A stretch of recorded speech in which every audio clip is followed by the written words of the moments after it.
مصطفیٰ جان رحمت پہ لاکھوں کروڑوں درود السلام۔ بسم اللہ الرحمن الرحیم۔ السلام علیکم ورحمۃ اللہ وبرکاتہ۔ میری پیاری بہنوں، اللہ پاک ہمارے قرآن کے نور سے وہ بصیرت عطا فرمائے جس سے سچائی دل میں اترے، اور اللہ ہمارے گھروں، بچوں، دلوں اور قسمتوں کو قرآن کے ساتھ جوڑ دے۔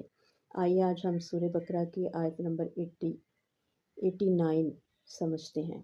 ترجمہ: اور جب ان کے پاس اللہ کی طرف سے وہ کتاب قرآن آئی ہے جو اس کتاب کی تصدیق کرتی ہے جو ان کے پاس تھی، اور وہ اس سے پہلے کافروں پر غلبہ چاہنے کے لیے اس کی آمد کی دعائیں کیا کرتے تھے، لیکن جب وہ کتاب آ گئی جیسے وہ پہچان بھی گئے تو انہوں نے اس کا انکار کر دیا، سو اللہ کی لعنت ہو کافروں پر۔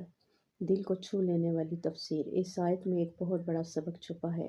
بنی اسرائیل رسول اللہ صلی اللہ علیہ وسلم کی آمد اور قرآن کے نزول کے منتظر تھے۔ اپنی کتابوں میں چھپے ہوئے ہر نشان پر، صفت پر، ہر خبر میں وہ نبی آخر الزماں کو پہچانتے تھے، یہاں تک کہ جب کافروں سے لڑتے تو دعا کرتے، یا اللہ وہ نبی بھیج دے جس کا وعدہ ہے، تاکہ ہم ان کے ساتھ مل کر دشمنوں پر غالب آ جائیں۔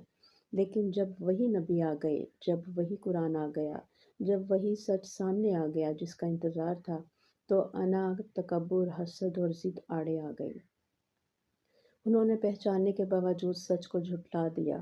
اللہ تعالیٰ فرما رہا ہے، جب حق پہچان کر بھی نہ مانو تو یہ انکار نہیں بلکہ دل کی بیماری ہے۔ یہ آیت آج کے انسانوں کے لیے بھی بہت بڑا آئینہ ہے۔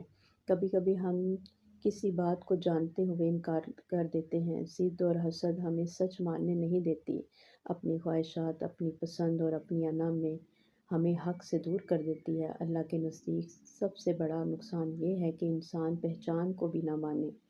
عملی پیغام یہ ہے کہ آج ہم نے اس آیت سے یہ سیکھا کہ حق سامنے آئے تو فوراً قبول کر لینا چاہیے۔ سچ جھٹلانا صرف اللہ سے دوری لاتا ہے اور دل کی روشنی چھین لیتا ہے۔ قرآن کہتا ہے کہ جو لوگ سچ جان کر بھی انکار کریں وہ اللہ کی رحمت سے دور ہو جاتے ہیں۔ آج اپنا دل دیکھیں، کیا میں بھی کبھی حق بات آ جانے کے باوجود ٹال دیتی ہوں؟ کیا میں بھی کبھی انا، ضد یا اپنی خواہشات کو اللہ کی بات پر ترجیح دیتی ہوں؟ استغفر اللہ۔ اگر ہاں تو آج سے دل کو بدلنے کی ضرورت ہے۔ دعا ہے اس رب ذوالجلال سے، اللہ ہمیں سچ دیکھنے کی آنکھ دے، سچ سننے کی سماعت دے، سچ ماننے والا دل عطا فرما، ہمیں انا، ضد، حسد اور تکبر سے پاک کر دے، اور ہمیں ان لوگوں میں شامل فرما جن پر تیری رحمتیں نازل ہوتی ہیں۔ آمین یا رب العالمین۔